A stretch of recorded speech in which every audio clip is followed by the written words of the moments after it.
Pancake. Wow, ang ganda niya. Oh, leather na leather ang design. Leather na leather. Ang material pa is leather. Okay. Yan.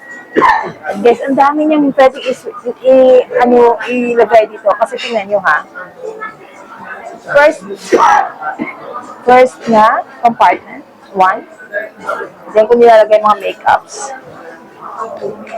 For the design. Tingnan nyo yung tahe. Diba? Ang ganda ng tahe niya. Okay. Second compartment. This one is the bigger compartment kasi medyo malapad yung ilalim na dito. Kaya malaki, marami ang mailalagay. Tingnan nyo naman loob ng bag ko.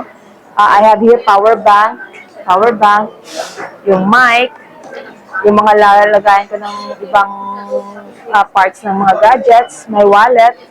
Of course, may ballpen ako dito sa ilalim. Yan. Yung mga nakalagay. And of course, the phone stand, the one that I'm using right now para sa phone. Dito ko din nilalagay. And then, that's the second compartment. Here's the third compartment. Dito ko na naman nilalagay ang dalawang cellphone. Kasyang-kasya yan.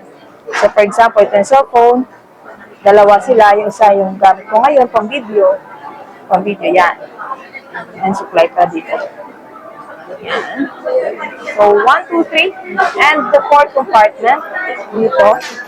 So, you can put anything you want here. Cards, coins. Pero meron pa siya sa loob. See? Meron pang naka-zipper dito sa loob. Oh. Diba? Ang galing ng bag na to. This is, nasa 300 plus lang siya. So, pwede siyang shoulder bag. This one. No? Detachable tong ano niya. Yung tali niya or this strap is detachable. So, pwede siyang shoulder bag. Pwede din ito paiklian, no? Para, ang tawag dyan? Parang kilikili bag, pwede din. Shoulder bag, crossbody bag. And pwede din siya, sara lang natin. Pwede din siyang hand bag. See? Ayan. Diba? Ang ganda. Ayan, nasa yellow basket na ito guys, ha?